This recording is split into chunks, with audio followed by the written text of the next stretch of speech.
السلام علیکم listeners, welcome کرتے ہیں آپ کو چینل میں جس کا نام ہے Urdu audio novel Royal studios 777۔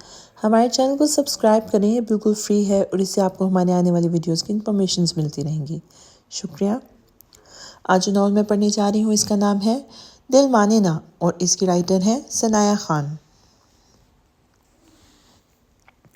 عریشہ college سے واپس آتے ہی کچن میں آ کر اپنے معمول کے کاموں میں مصروف ہو چکی تھی۔ عریشہ، امی نے کہا ہے برتن دھونے کے بعد جا کے تیار ہو جانا، آج تمہیں سسرال والی تاریخ پکی کرنی آ رہے ہیں۔ ردا اپنی امی کا میسج عریشہ کو دے کر جا چکی تھی اور عریشہ سن ہو کر کھڑی ہو گئی تھی۔ ایک بار پھر اس کی آنکھوں سے آنسو جاری ہو گئے تھے۔ 2 ہی دن پہلے اس کا رشتہ پکا ہوا تھا، اس دن سے وہ روئے جا رہی تھی۔ ساری رات رونے کے بعد وہ بہت ہمت کر کے کالج گئی تھی اور واپس آتے ہی خبر سن کر پھر اس کا دل اداس ہو گیا تھا۔ عریشہ کے امی ابو ایک حادثے میں فوت ہو گئے تھے۔ اس وقت عریشہ کی عمر صرف 7 سال کی تھی۔ اپنوں کے نام پر اس کے صرف تایا ہی تھے، اس لیے عریشہ ان کی ذمہ داری بن گئی تھی۔ تایا ابو کا رویہ اس کے ساتھ لیا دیا سا تھا، لیکن تائی امی کو وہ زہر لگتی تھی۔ تایا ابو دبئی میں نوکری کرتے تھے، اس لیے کبھی کبھی ہی گھر رہتے تھے۔ ان کے پیچھے تائی اس کے ساتھ نوکروں سے بھی بدتر سلوک کرتی تھی۔ ان کی باتیں تانے ہمیشہ عریشہ کا دل چھلنی کر دیا کرتے تھے، لیکن وہ کر بھی کیا سکتی تھی جب اللہ نے ہی اس کی قسمت میں یہ سب لکھا تھا۔ تائی امی اس سے گھر کا سارا کام کرواتی تھی، اپنی خدمت کروایا کرتی تھی اور پہننے کے نام پہ اسے اپنے بیٹیوں ردا اور فائزہ کے پرانے کپڑے اور سامان دے دیا کرتی تھی۔ تائی امی کو دیکھ کر ان کی 2 بیٹیاں بھی ان کے ساتھ اس پر ایسے ہی حکم چلاتی تھیں اور وہ چپ کر کے سہتی رہتی تھی۔ تایا جی کے کہنے پر اس نے 10ویں کے بعد اس کا داخلہ تو کروا دیا تھا، لیکن انہیں اس کا پڑھنا بہت کھلتا تھا۔ وہ جلد سے جلد اس کی کوئی رشتہ ڈھونڈ کر اپنے بوجھ کو کم کر دینا چاہتی تھی، لیکن کئی رشتے والے اس لیے انکار کر جاتے تھے۔ وجہ وہ تھی، ایک عریشہ کا ہلکا سا سانولا رنگ اور دوسرا اس کے یہ کہ وہ یتیم ہے، اس لیے کچھ ملنے کی امید نہیں تھی۔ عریشہ کو ان کے انکار کرنے کے بعد تائی امی جو گالیاں اور باتیں سننے کو ملتی تھی وہ الگ، بیچاری گھٹوں روتی رہتی۔ 2 دن پہلے اس کے لیے ایک رشتہ آیا تھا اور ان لوگوں کو وہ پسند بھی آ گئی تھی، لیکن حیرت کی بات یہ تھی کہ وہ لوگ بہت رئیس اور اونچے گھر کے لوگ تھے، اس لیے عریشہ ڈری ہوئی تھی۔ وہ جانتی تھی تائی امی اسے چھٹکارا پانے کے لیے کسی بھی طرح اس کی شادی کرنا چاہتی ہیں، اس لیے اسے کچھ غلط ہونے کا اندازہ ہو رہا تھا۔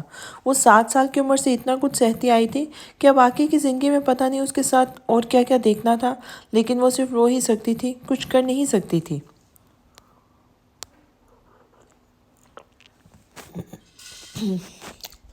ردا جو اس سے 2 سال ہی بڑی تھی، اس نے عریشہ کو اپنے کپڑے تنگ کر کے پہنائے تھے اور اسے تیار کر کے باہر لے آئی تھی۔ وہ ان لوگوں کے درمیان خاموش بیٹھی تھی اور اس کے ذہن میں وہی چل رہا تھا۔ خوش رہو بیٹی، سب کچھ جانتے ہوئے بھی تم نے اس رشتے کے لیے ہاں کر دیا، ہم پر بہت بڑا احسان کیا ہے۔ وہ اس لڑکے کی دادی تھی جو عریشہ کے سر پہ ہاتھ رکھے محبت سے کہہ رہی تھی۔ عریشہ نے ان کے بات پر سر اٹھا کے انہیں دیکھا۔ ان کے سب کچھ جانتے ہو والے لفظ عریشہ کے حلق میں اٹک گئے تھے، مگر وہ کچھ کہہ نہیں پائی۔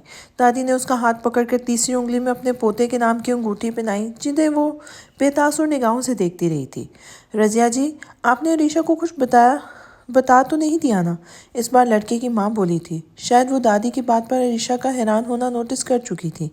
جی ہاں، آپ نے جو کہا تھا میں نے وہ سب بتا دیا اسے، بہت ہی سمجھدار اور نیک ہے میری بچی۔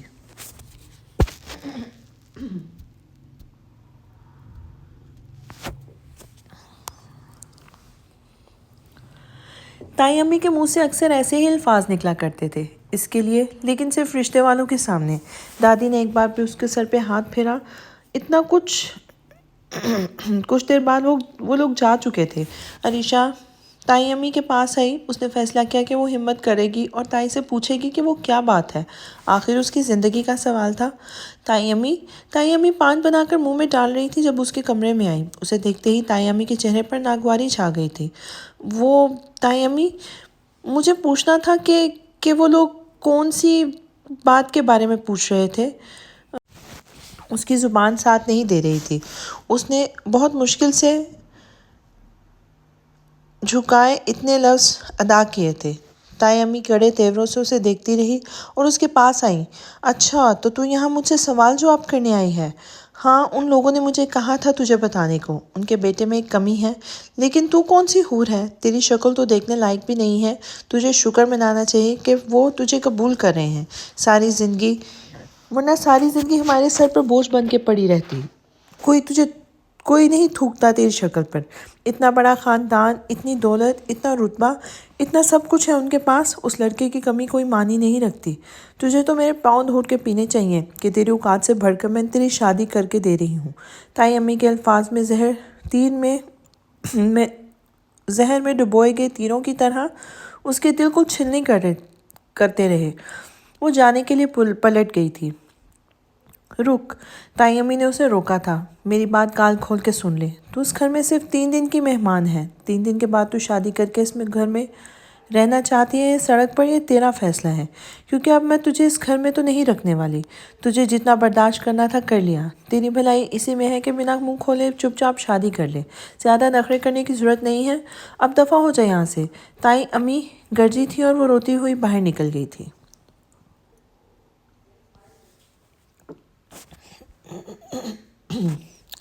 قبول ہے، قبول ہے، قبول ہے۔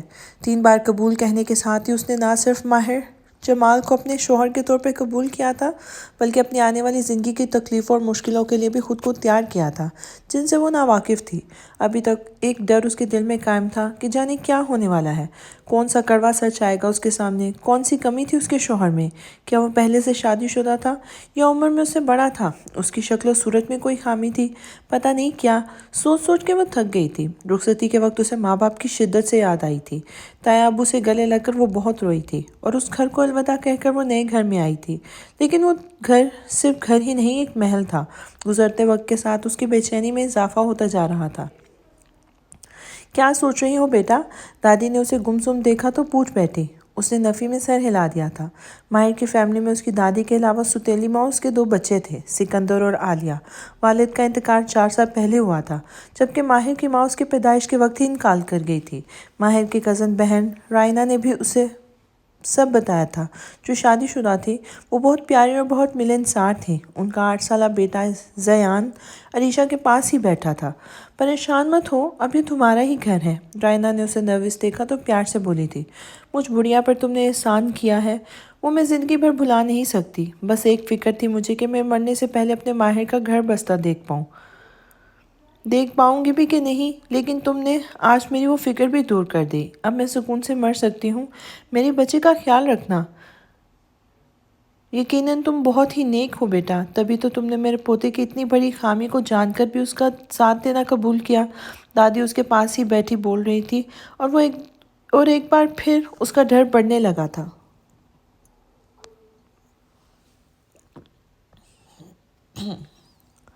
اللہ تمہارا دامن خوشیوں سے بھر دے، تمہاری ہر خواہش پوری کرے وہ، اور تم دونوں کو ہمیشہ ساتھ رکھے۔ دادی نے اسے دل سے دعا دی تھی۔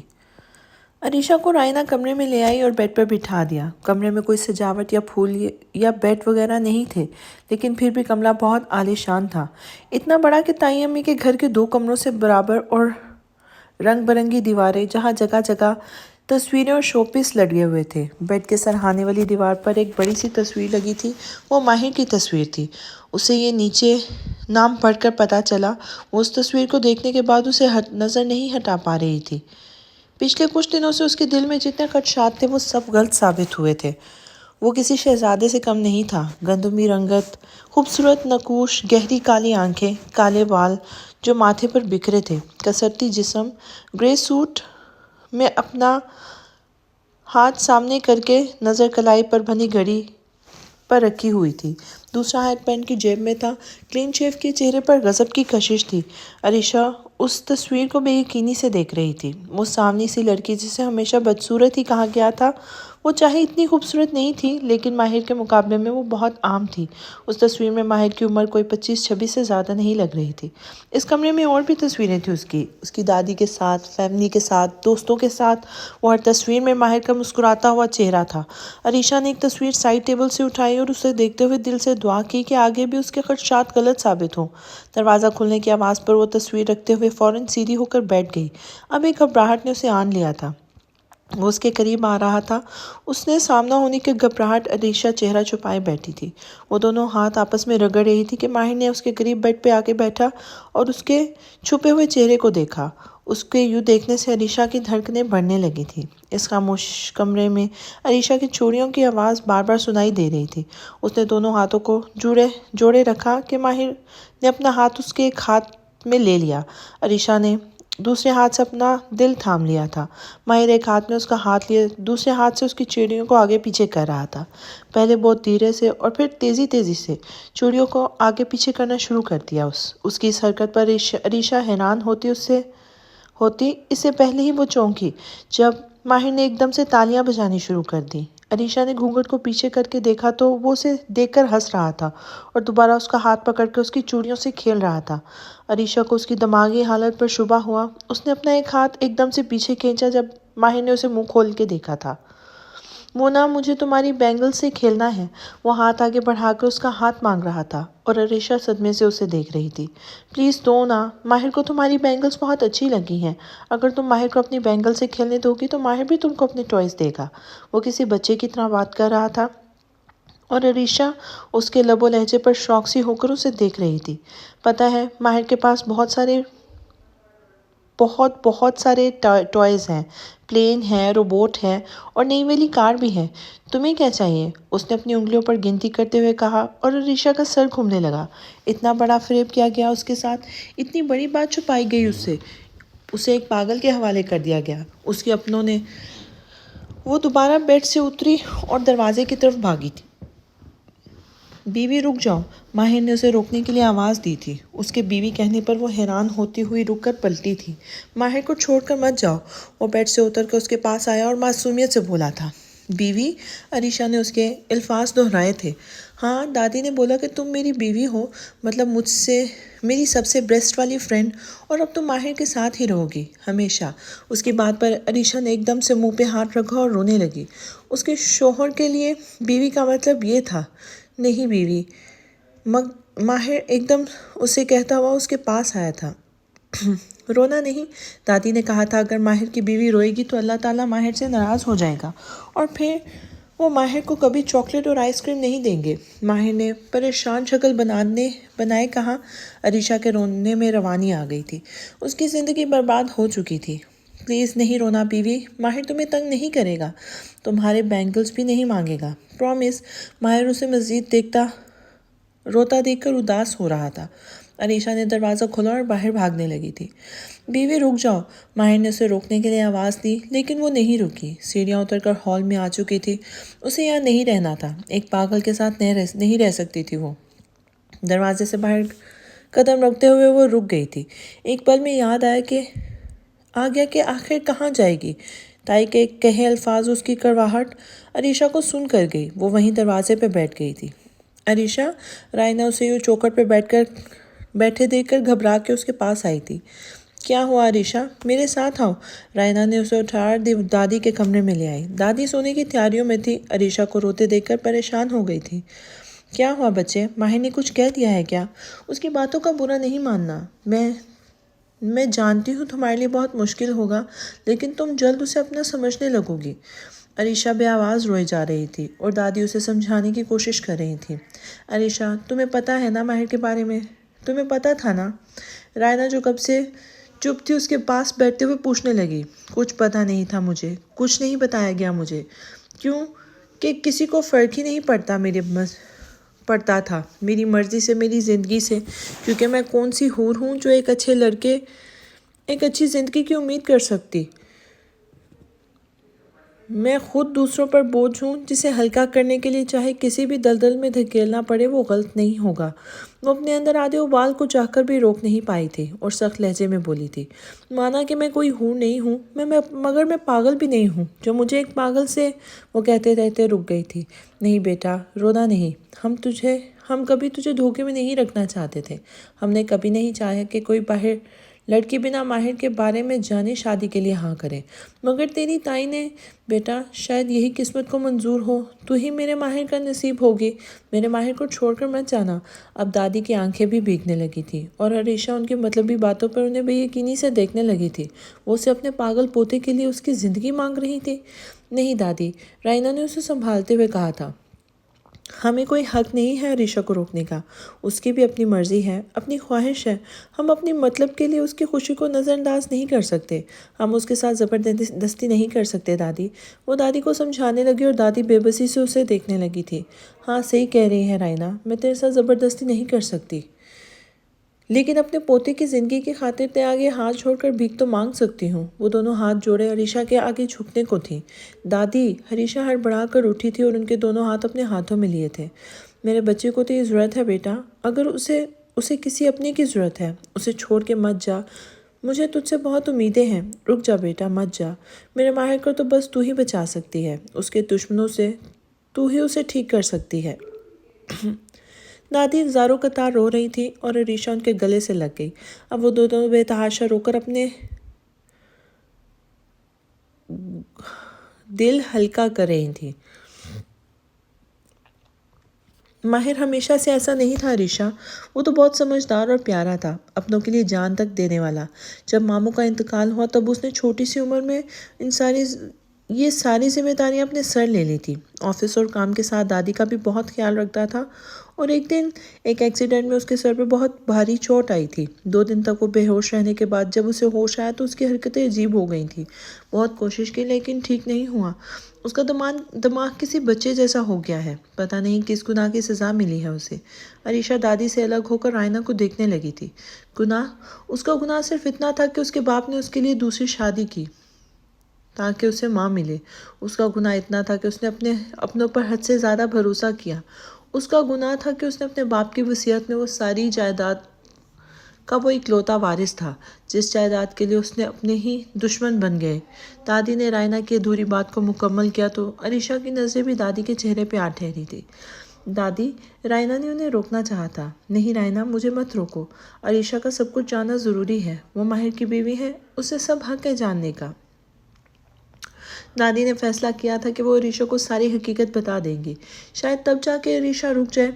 آؤ میرے ساتھ۔ دادی اس کا ہاتھ پکڑتے ہوئے اسے کمرے سے باہر لے گئی تھی اور عریشہ بس چلتی گئی۔ اوف، شادی والے ڈرامے نے تو تھکا دیا مجھے۔ نفیسہ بیگم صوفے پہ گرنے والے انداز میں بیٹھ گئی تھی۔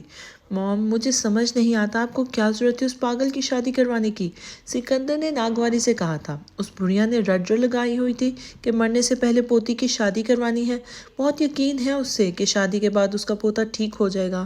سوچا چلو اس کی یہ غلط فہمی بھی دور کر دیتے ہیں۔ سکندر اور عالیہ ان کے بیڈ پہ بیٹھے ہوئے تھے اور وہ سوچنے والے انداز میں سامنے دیکھ رہی تھی۔ بس 6 مہینے اور ان دونوں کو جھیلنا ہے۔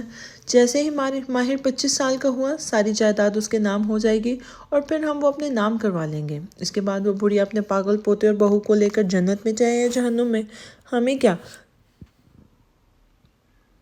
نفیسہ نحوست سے ہنسی تھی۔ لیکن موم، کل کو اگر یہ لڑکی ہمارے لیے پریشانی بن گئی تو؟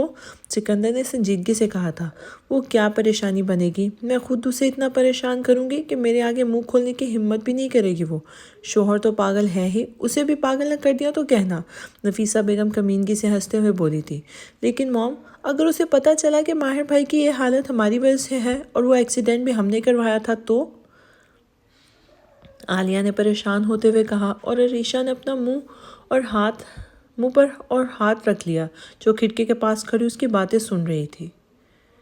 چپ، منحوس کہیں کی، اپنا منہ بند رکھ، اسے کچھ نہیں پتا چلے گا۔ وہ جاہل گوار لڑکی اتنی چالاک نہیں ہے، نہ میں اتنی بیوقوف ہوں کہ اسے کچھ پتا چلنے لوں۔ تم لوگ جاؤ اپنے کمرے میں، نفیسہ بیگم نے اسے ڈپٹتے ہوئے کہا اور عالیہ منہ بسوڑ کے اٹھ گئی تھی اور سکندر بھی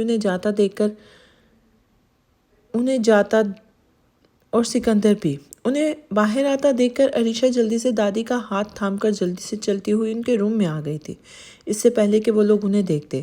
دیکھا تم نے کیسے اس کے اپنے ہی دشمن بنے ہوئے ہیں؟ ان کا بس چلتا تو شاید میرے بچے کو جان سے مار دیتے۔ اگر اس وصیت میں یہ نہ لکھا ہوتا کہ اگر ماہر کو کچھ ہو گیا تو اس کی دولت ٹرسٹ کو چلی جائے گی۔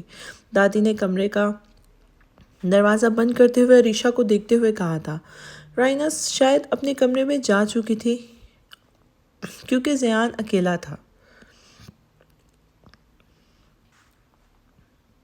شاید میرے بیٹے کو اس کی بری نیتوں کا اندازہ پہلے ہی ہو گیا تھا، تبھی اس نے ایسی وصیت بنائی تھی، لیکن یہ دولت آج اس کی جان کی دشمن بن گئی ہے۔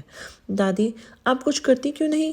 یہ لوگ آپ انہیں گرفتار کیوں نہیں کروا دیتی؟ عریشہ نے پریشان حال دیکھا تو ان کا ہاتھ تھامتے ہوئے بولی تھی۔ میں اکیلی بڑھیا کیا کر سکتی تھی بیٹا؟ بنا ثبوت کے کیسے کچھ کر پاتی؟ اور یہ بھی ڈر تھا کہ اگر میں ان سے الجھی تو کہیں مجھے ہی ماہر سے دور نہ کر دیں۔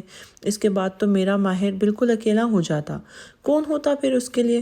اس لیے میں اس کی شادی کر دینا چاہتی تھی تاکہ کوئی ہو جو اسے ان فریبیوں سے بچا سکے۔ جب پہلی بار تمہیں دیکھا تو مجھے لگا تم ضرور میرے ماہر کا ساتھ دو گی، میرے ماہر کو تم ہی بچاؤ گی، اور میں نے اللہ سے بہت دعائیں کی ہیں کہ تم ہی میرے ماہر کی بیوی بنو۔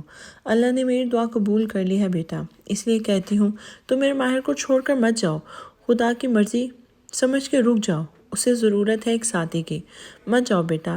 دادی ایک بار پھر اس کے آگے التجا کر رہی تھی۔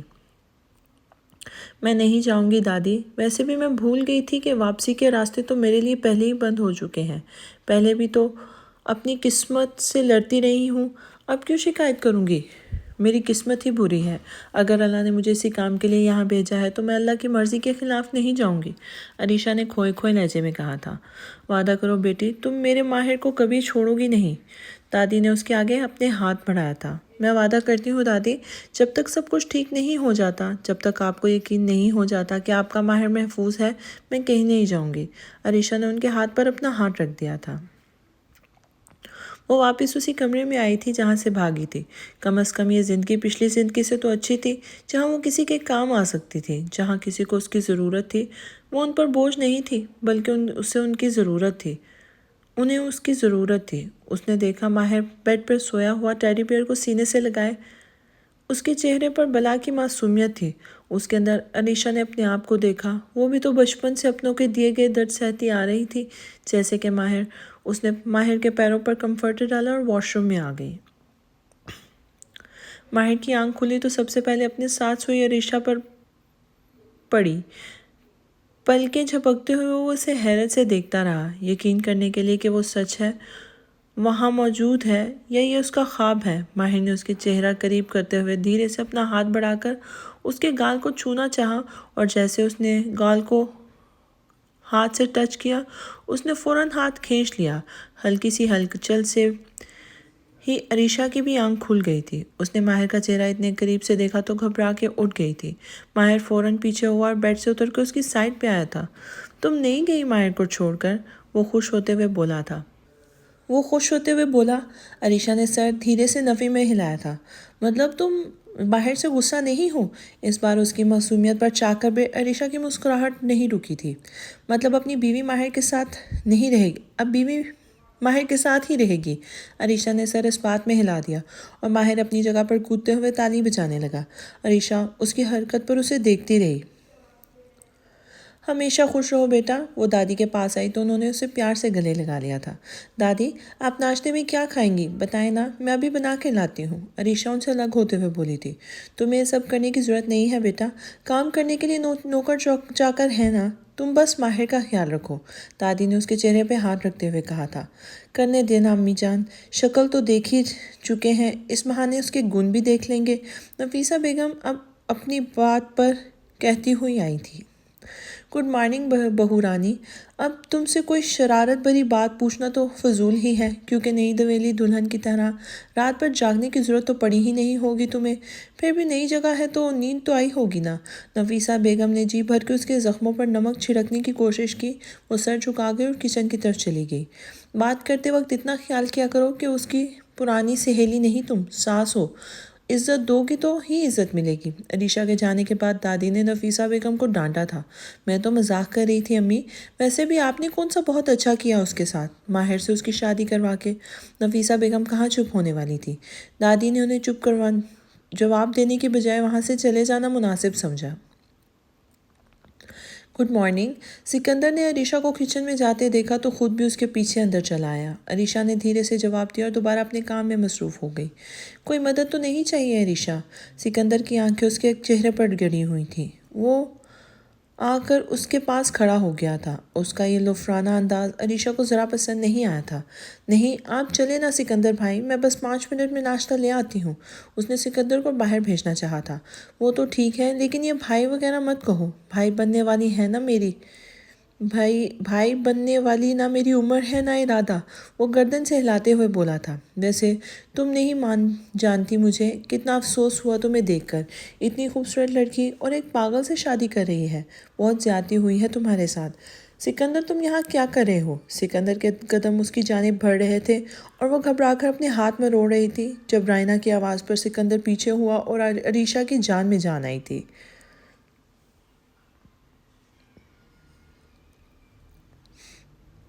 سنا نہیں تم نے سکندر؟ میں پوچھ رہی ہوں تم یہاں کیا کر رہے ہو؟ رائنا نے اپنی بات پر زور دیتے ہوئے دوبارہ پوچھا تھا۔ میں نے سوچا ان کی کچھ مدد؟ آج تک تم نے خود پانی تک نہیں پیا خود لے کے، جو چلے ہو مدد کرنے۔ اگر مدد کرنی ہے تو اپنی لاڈلی بہن کی کرواؤ، شاید اسے اسی بہانے سے کچن میں تشریف لے آئے۔ رائنا بھی جواب دینے میں ماہر تھی، وہ جل کے اسے دیکھتا ہوا باہر نکل گیا تھا۔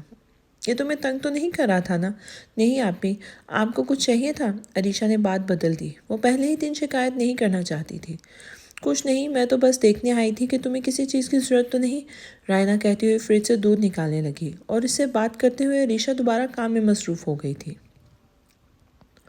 ارے واہ، کھانا تو لاجواب بنا ہے، کیوں نفیسہ، دادی نے اس کی کھانے کی تعریف کرتے ہوئے نفیسہ بیگم کی جانب دیکھا جو شکل بگاڑ کر بیٹھی تھی۔ انہیں شاید امید نہیں تھی کہ عریشہ کھانا پکا پائے گی۔ سچ عریشہ، بہت ہی ٹیسٹی کھانا بنایا ہے تم نے، لگتا ہے تم سے تو سیکھنا پڑے گا کافی کچھ۔ رائنا نے بہت کھلے دل سے اس کی تعریف کی تھی۔ اتنا اچھا کھانا تو ممی کو بھی نہیں آتا مامی۔ سیان نے بھی عریشہ کی تعریف کی تو رائنا نے اسے مصنوعی غصے سے گھورا تھا۔ نفیسہ، بہو سے رسوئی کروائی ہے، سانس بند کر تو اب ذرا سا ہاتھ کھول کر نیک بھی دے دیں اسے، دادی نے نفیسہ بیگم کو یاد کرواتے ہوئے کہا۔ نفیسہ بیگم نے اپنی انگلی سے انگوٹھی اتار کر عریشہ کے ہاتھ میں رکھی تھی۔ رکھ لو، پہلی رسوئی کا انعام ہے، کھانا اچھا بنا لیتی ہو، نفیسہ بیگم نے بے دلی سے تعریف کی تھی۔ دادی نے ایک باکس اس کی جانب بڑھایا تھا۔ یہ کیا ہے دادی؟ ماہر نے کہا، اسے اپنی بیوی کے ہاتھ میں چوڑیوں کی آواز اچھی لگتی ہے، اس لیے میں چاہتی ہوں کہ چوڑیاں ہمیشہ تمہارے ساتھ رہیں۔ اس باکس میں سونے کی چوڑیاں تھیں۔ عریشہ کو ماہر کی رات والی بات یاد آئی تھی۔ اگر شاعرانہ انداز میں کہا جائے تو دل کرتا ہے بنانے والے کے ہاتھ چوم لوں، سکندر نے عریشہ کو دیکھتے ہوئے کہا تھا۔ عریشہ اس کے انداز میں جو نوٹس کیا تھا شاید کسی اور نے نوٹس نہیں کیا تھا، تبھی کچھ نہیں کہا تھا۔ عریشہ تم کھڑی کیوں ہو؟ بیٹا آؤ، تم بھی بیٹھ کر ناشتہ کرو، دادی نے اسے بیٹھنے کے لیے کہا تھا۔ ہاں عریشہ، جلدی سے تم بھی کچھ کھا لو، پھر ہمیں جانا ہے، رات کے فنکشن کے لیے کچھ شاپنگ کرنی ہے۔ آج ایک چھوٹی سی ریسیپشن پارٹی رکھی تھی، اس لیے رائنا نے بھی اسے بیٹھنے کو کہا، مگر وہ اسی طرح ادھر ادھر شاید کسی کو ڈھونڈ رہی تھی۔ کیا ہوا عریشہ، کیا سوچ رہی ہو؟ رائنا نے اسے بے چین دیکھ کے پوچھا تھا۔ آپ ہی وہ ماہر جی نے نہیں آئے ناشتہ کرنے، اس نے جھجکتے ہوئے پوچھ ہی لیا تھا۔ اس کے یہاں آنے سے کچھ لوگوں کے حلق میں نوالے اٹک جاتے ہیں، اس لیے وہ اپنے کمرے میں کھانا کھاتا ہے۔ دادی مجھے بھوک نہیں ہے، اگر آپ کہیں تو میں پہلے ماہر جی کو ناشتہ دے آؤں۔ عریشہ ان کی بات کا مطلب سمجھ گئی تھی اور نفیسہ کو منہ بگڑتے ہوئے بھی دیکھ چکی تھی۔ دادی نے اس کی بات میں اس بات میں ہلایا تھا۔ ماہر جی، وہ ناشتے کی پلیٹ لے کر کمرے میں داخل ہوئی تو ماہر ڈرائنگ بک سے کچھ بنا رہا تھا۔ اس کی آواز پر فوراً بکس اٹھا کر پیچھے چھپا لی تھی۔ ماہر جی، آپ کیا چھپا رہے ہیں مجھ سے؟ اس کے پاس بیڈ پر بیٹھتے ہوئے بولی تھی۔ چھپا نہیں رہا ہوں، ڈرائنگ بنا رہا ہوں تمہارے لیے۔ میرے لیے؟ تو مجھے بھی بتائیں نا، عریشہ نے خوش ہوتے ہوئے کہا تھا۔ ابھی نہیں، جب کمپلیٹ ہو جائے گی تب ہی بتاؤں گا۔ چلے ٹھیک ہے، لیکن پہلے ناشتہ کیجیے، عریشہ نے مسکراتے ہوئے کہا اور ناشتے کی پلیٹ آگے گئی تھی۔ نہیں، ماہر کو بھوک نہیں لگی، ناشتہ نہیں کرنا، ابھی ڈرائنگ بنانی ہے، اس نے پلیٹ ہاتھ سے پیچھے کیا تھا۔ ماہر جی، ڈرائنگ بعد میں کر لیجیے گا، ابھی کچھ ناشتہ کیجیے، پھر آپ کو دوائی بھی دینی ہے، عریشہ نے سمجھاتے ہوئے کہا تھا۔ نہیں، ماہر کو دوائی نہیں لینی، ماہر کو دوائی گندی لگتی ہے، وہ برا منہ بناتے ہوئے بولا تھا۔ ماہر جی، اگر آپ دوائی نہیں لیں گے تو ٹھیک کیسے ہوں گے؟ ماہر تو پہلے ہی بالکل ٹھیک ہے۔ ماہر کے جواب پر عریشہ کو لگا وہ غلط کہہ گئی ہے۔ ہاں ٹھیک تو ہے، لیکن آپ کو اسٹرانگ بننا ہے نا، تو دوائی تو لینی پڑے گی، وہ اس کی بچکانہ ضد کو بچوں کی طرح اسے سمجھانے لگی۔ ماہر آلریڈی بہت اسٹرانگ ہے، دیکھو ماہر کے مسلز بھی کتنے ہارڈ ہیں۔ اس نے اپنی شرٹ کے ہاف آستین کو اوپر کر کے اپنے مسلز دکھائے تھے۔ لیکن آپ کو اور بھی بہت بہت بہت زیادہ اسٹرانگ ہونا ہے نا، سپر مین جیسی طاقت لانی ہے نا۔ عریشہ اسے منانے کی کوشش کرنے کے لیے بولی تو ماہر نے نفی میں سر ہلا دیا، تو عریشہ نے پلیٹ نیچے رکھتے ہوئے اسے مصنوعی غصے سے دیکھا تھا۔ ماہر جی، آپ نے کہا تھا نا آپ میری ہر بات مانیں گے، کہا تھا نا، اس نے سنجیدگی سے کہا تو ماہر نے سر ہاں میں ہلا دیا تھا۔ تو پھر چلیں ورنہ مجھے برا لگے گا اور میں آپ سے ناراض ہو جاؤں گی، وہ اسے دھمکی دینے لگی تھی۔ اوکے، لیکن تمہیں ماہر کو اپنے ہاتھ سے کھلانا پڑے گا، تبھی ماہر کھائے گا، اوکے؟ ماہر نے ایک نئی شرط رکھی۔ عریشہ انکار نہیں کر سکتی تھی ورنہ وہ پھر سے ضد کرنے لگ جاتا۔ اتنا تو وہ سمجھ ہی گئی تھی کہ اسے منانا بچے کو منانے جیسا ہے، بہت مشکل۔ ٹھیک ہے، عریشہ نے اس کی بات مانتے ہوئے اسے کھانا کھلانا شروع کیا تھا۔ ماہر اسے باتیں کرتے ہوئے کھانے لگا اور وہ مسکراتے ہوئے اسے دیکھنے لگی۔ شام ہونے کو آئی تھی جب رائنا اور عریشہ واپس آئی تھیں۔ رائنا نے اسے نہ صرف ریسیپشن کے لیے بلکہ اس کے علاوہ بھی بہت ساری شاپنگ کروائی تھی، کپڑے، جیولری، میک اپ اور بہت کچھ۔ عریشہ کی زندگی میں پہلی دفعہ تھا جب اس نے اتنا کچھ لیا تھا۔ شاپنگ کے بعد رائنا نے اسے پارلر میں تیار کروایا تھا۔ آج وہ اصلی معنوں میں دلہن لگ رہی تھی۔ آف وائٹ کلر کے لہنگے میں آرنج دوپٹہ اس پہ بہت سج رہا تھا۔ وہ دادی سے مل کر روم میں آئی تاکہ مہمانوں کے آنے سے پہلے ماہر کو تیار ہونے کے لیے کہہ سکے، لیکن اندر آتے ہی وہ ماہر کو دیکھ کے حیران ہو گئی تھی۔ ماہر آئینے کے سامنے کھڑا، بلیک ٹراؤزر اور سفید شرٹ میں کلین شیو کیے، ہاتھ پہ گھڑی باندھے، وہی تصویر والا ماہر لگ رہا تھا۔ اپنے بالوں میں برش کرتے ہوئے ان کو پیچھے کر رہا تھا، لیکن اس کے بال اتنے سلکی تھے کہ بار بار اس کے ماتھے پہ آ کے گر جاتے تھے۔ اس نے آئینے میں عریشہ کے عکس کو دیکھا تو دیکھتے ہی رہ گیا تھا، اسے اس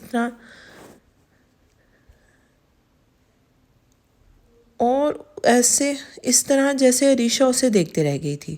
واہ بیوی، تم تو بالکل دلہن جیسی لگ رہی ہو۔ لیکن تم دلہن کیوں بنی ہو؟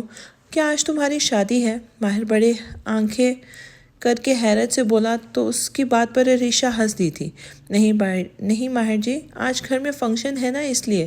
ہاں دیکھو، ماہر بھی فنکشن کے لیے ریڈی ہے۔ وہ تو ٹھیک ہے، لیکن یہ کیا، آپ نے شرٹ کے بٹن غلط لگائے ہوئے ہیں، دکھائے میں ٹھیک کر دیتی ہوں۔ عریشہ نے غور سے دیکھا تو پتہ چلا کہ اس نے بٹن آگے پیچھے لگائے ہیں۔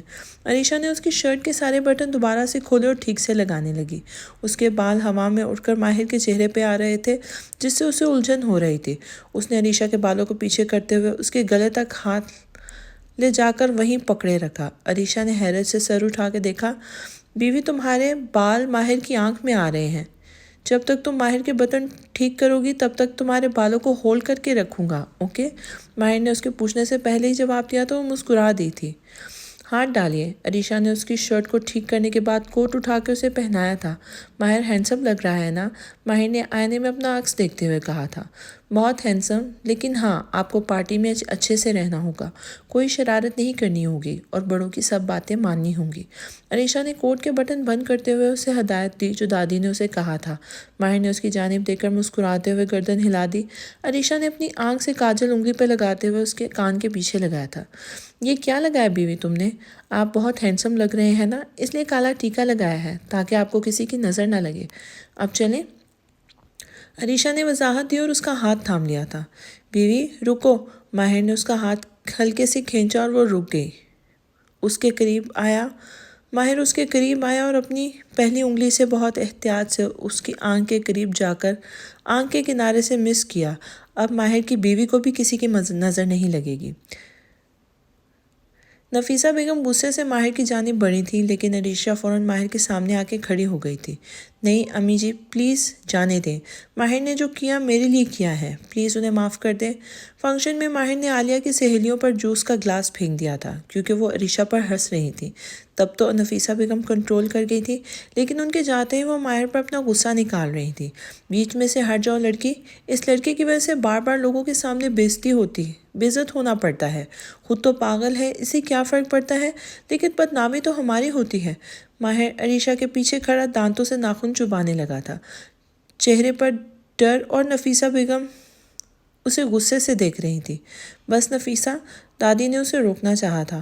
امی جی، میں آپ سے وعدہ کرتی ہوں کہ آئندہ ماہر ایسا کچھ نہیں کریں گے، پلیز آپ انہیں معاف کر دیجیے، عریشہ نے ریکویسٹ کرتے ہوئے کہا تھا۔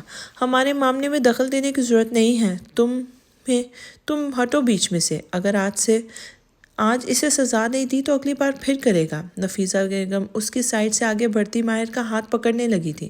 نفیسہ، دادی نے اس بار سختی سے پکارا تو وہ رک گئی تھی۔ یہ ماہر کی بیوی ہے، مت بھولو۔ ماہر کے کسی بھی معاملے میں دخل دینا اس کا حق ہے۔ اور کن لوگوں کی پرواہ کر رہی ہو تم؟ وہ جو ہمارے گھر آ کر ہمارے ہی بہو بیٹے کا مذاق بنا رہے تھے، ان غیروں کے لیے ہم اپنے بیٹے کو سزا دو گی تم؟ بس یہ بات یہی ختم کرو۔ عریشہ، ماہر کو لے کر اندر جاؤ، اور تم بھی جاؤ اپنے کمرے میں، دادی نے بات ختم کرتے ہوئے کہا۔ نفیسہ بیگم تن فن کرتی چلی گئی اور ماہر کو عریشہ بھی روم میں لے آئی تھی۔ ماہر جی، یہ آپ نے ٹھیک نہیں کیا، میں نے آپ کو کہا تھا نا کہ کوئی شرارت نہیں کرنی، لیکن وہ لوگ ماہر کی بیوی پر ہنس رہی تھی۔ لوگوں کے ہنسنے سے کچھ نہیں ہوتا ماہر جی، لوگ تو کسی کو بھی خوش نہیں دیکھ سکتے۔ اگر ہم لوگوں کی باتوں کو دل سے لگا لیں گے تو جینا مشکل ہو جائے گا، ہمیں صرف نظر انداز کر دینا چاہیے، یہی ان باتوں کا جواب ہوتا ہے۔ بیوی، تم نے جو بولا ماہر کو کچھ سمجھ نہیں آیا۔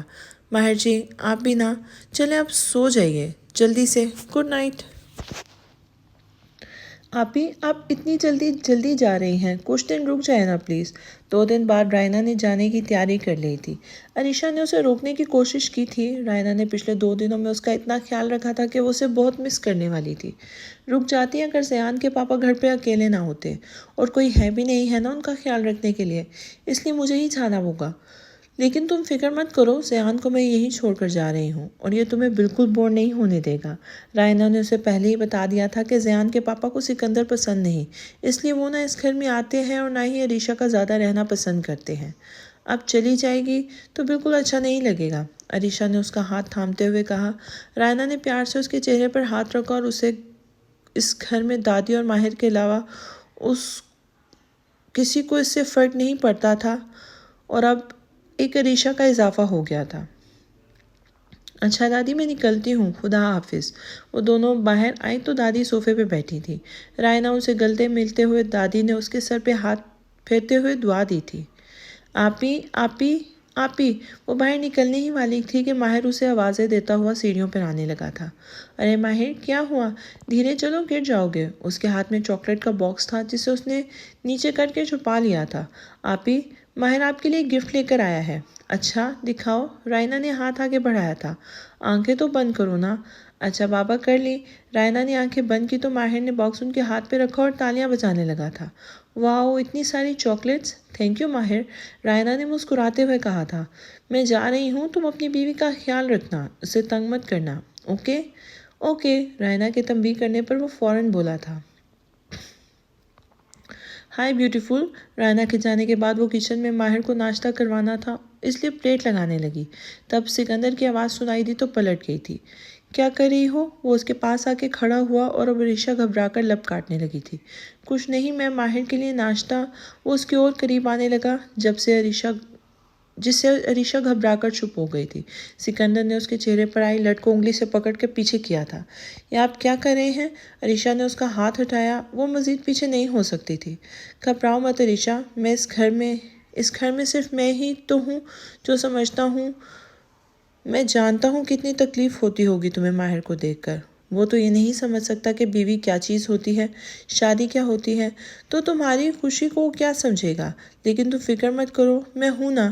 عریشہ نے جھکی نظریں اٹھا کر اسے حیرت سے دیکھا تھا۔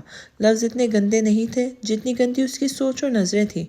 میں تمہارا دھیان رکھوں گا، ماہر نہیں ہے تو اس کا بھائی ہی صحیح، جو خوشی وہ تمہیں نہیں دے سکتا وہ میں دوں گا۔ کبھی خود کو تنہا محسوس مت کرنا، بس جب دل چاہے میرے پاس چلی آنا، میں تمہاری تنہائی۔ وہ کہتا ہوا اس کے اتنے قریب بڑھنے لگا۔ عریشہ اس کی باتوں کا مطلب سمجھ کر اندر تک کانپ گئی تھی۔ جانے کہاں سے اس میں اتنی ہمت آئی کہ اس نے سکندر کو دھکا دیا اور وہاں سے بھاگتی ہوئی باہر نکل آئی تھی۔ کمرے میں آ کر وہ بیڈ پر گر گئی اور منہ چھپائے رونے لگی۔ ماہر ٹی وی پر کارٹون دیکھ رہا تھا، اسے روتا دیکھ کر اس کے پاس آیا تھا۔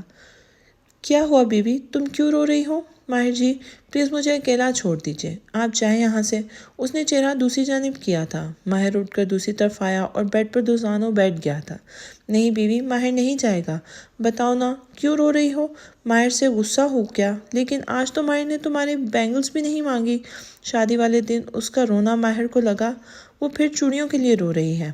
ان بینگلز و کھلونوں سے بڑھ کر بھی دکھ ہے ماہر جی زندگی میں، لیکن آپ نہیں سمجھیں گے، اس لیے مجھے میرے حال پر چھوڑ دیجیے، رونے دیجیے مجھے۔ آپ جائیں یہاں سے۔ عریشہ غصے میں اس پر چیخ پڑی اور وہ ڈر گیا تھا۔ نہیں بیوی، ماہر تمہیں نہیں رونے دے گا۔ اگر تم رو گی تو ماہر بھی دل کرے گا رونے کو۔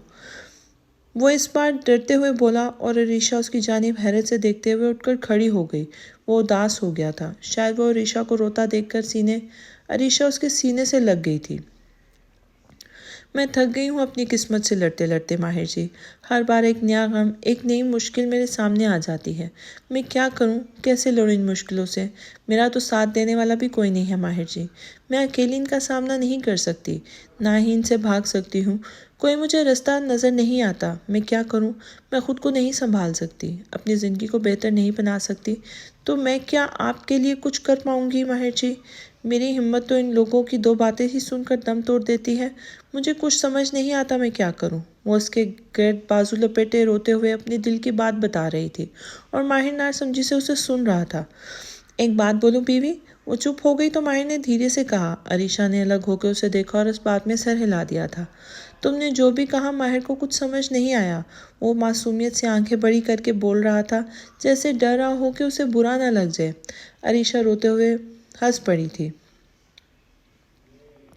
آپ جائیں کارٹون دیکھیں، میں ویسے ہی، وہ اسے کیسے اپنی باتوں کا مطلب سمجھاتی۔ ماہر اس کے کہنے سے سر ہلاتا ہوا وہاں سے اٹھ گیا تھا۔ میں جانتی ہوں ماہر جی، آپ یہ سب نہیں سمجھ سکتے، لیکن تو افسوس اس بات کا ہے کہ وہ لوگ بھی نہیں سمجھتے جو خود کو عقل مند مانتے ہیں۔ کمی آپ میں نہیں، ان لوگوں میں ہے جو آپ کا مذاق بناتے ہیں، آپ کو برا کہتے ہیں۔ آپ تو جو کرتے ہیں انجانے میں کرتے ہیں، لیکن وہ سب تو جان بوجھ کر، سوچ سمجھ کر آپ پر طنز کرتے ہیں، اور پھر بھی خود کو سمجھدار کہتے ہیں۔ میں کیا کروں ماہر جی؟ وہ دور سے ہی اسے دیکھ کر باتیں کر رہی تھی۔ سکندر کی باتوں نے اسے بہت رلایا تھا۔ رات کو عالیہ اور اس کی سہیلیوں کا ہنسی اڑانا، مہمانوں کی طنزیہ نظریں، ماہر کی امی کا غصہ کرنا اور سکندر کی باتیں، یہ سب باتیں فلم کی طرح اس کے دماغ میں چل رہی تھیں۔ کاش کہ آپ ٹھیک ہوتے تو یہ سب نہ ہوتا، اپنے آپ کے خلاف ایسی سازشیں نہ کرتے، آپ پر طنز نہ چلاتے، آپ کو برا بھلا نہ کہتے، آپ کی بیوی پر غلط نظر نہ ڈالتے۔ کسی کی ہمت نہیں ہوتی آپ کا مذاق اڑا سکے۔ آپ کو ٹھیک ہونا ہوگا ماہر جی، انہیں جواب دینا ہوگا، آپ کو میرا ساتھ دینا ہوگا ماہر جی، میں آپ کو ٹھیک کر کے رہوں گی۔ اب تک میں صرف اپنی قسمت پہ روتی آئی ہوں، افسوس کرتی آئی ہوں کیونکہ میں کچھ نہیں کر سکتی تھی، لیکن اب میں کر سکتی ہوں۔ اس بار اپنی قسمت کو بدل سکتی ہوں، اور اس بات اللہ کو بھی میرا ساتھ دینا ہوگا۔ اس بار میں لڑوں گی ماہر جی، آپ کے لیے، دادی کے لیے، اپنے لیے، اور جیت کر رہوں گی۔ اس نے فیصلہ کیا تھا، اس بار ہمت کرنی ہے، اپنی قسمت پر رونا نہیں ہے، بلکہ اسے اچھا بنانا ہے۔ بس ماہر جی ٹھیک ہو جائے تو سب ٹھیک ہو جائے گا، لیکن کیسے؟ بس یہ سوال تھا۔ وہ ماہر کو ہسپتال لے کے آئی تھی، جس کے لیے وہ بڑی مشکل سے راضی ہوا تھا۔ ماہر کا ٹریٹمنٹ میں ہی کر رہا ہوں، جو دوائیاں میں نے اسے دی ہیں مجھے یقین ہے اس پر اثر کریں گی، لیکن پتہ نہیں کیوں وہ کوئی رسپانس نہیں کر رہا۔ حالانکہ پہلے 1 مہینے میں اس کی حالت میں سدھار ہوا تھا، لیکن اب کوئی چینجز نہیں ہو رہے اس میں۔ میں نے دوائی چینج بھی کی ہے، لیکن کوئی فرق نہیں پڑ رہا۔ ڈاکٹر واحد مشہور سائیکیٹرسٹ تھے، اور ماہر کا علاج شروع سے ان کے پاس ہی چل رہا تھا۔ یہ اسے دادی سے پتہ چلا تھا۔ اس نے ڈاکٹر کی بات پر دور بیٹھے ماہر کو دیکھا، جو فش پاٹ میں موجود مچھلیوں کو دیکھ کے خوش ہو رہا تھا۔ تو ہمیں کیا کرنا ہوگا ڈاکٹر؟ مجھے ماہر کا بلڈ ٹیسٹ کرنا ہوگا، تبھی مجھے کچھ پتہ چلے گا کہ آخر دوائی اس پر اثر کیوں نہیں کر رہی۔ میں نے پہلے بھی کہا تھا، لیکن ماہر کی امی نے منع کر دیا کہ بس دوائی ہی دے دو۔ میں انہیں فورس نہیں کر سکتا تھا، لیکن یہ ٹیسٹ کرنا بہت ضروری ہے عریشہ۔ ڈاکٹر واحد نے اسے تفصیل سے سمجھاتے ہوئے کہا، اور وہ پریشان ہو کے انہیں دیکھنے لگی تھی۔ ماہر نے کہا تھا اسے انجیکشن سے ڈر لگتا ہے، اور عریشہ اسے یقینی دلا کر لائی تھی کہ انجیکشن نہیں لینا پڑے گا۔ ڈاکٹر، میں نے بڑی مشکل سے ماہر جی کو یہاں آنے کے لیے راضی کیا ہے۔ انجیکشن سے بہت ڈر لگتا ہے انہیں، بہت غصہ آئے گا انہیں سن کر،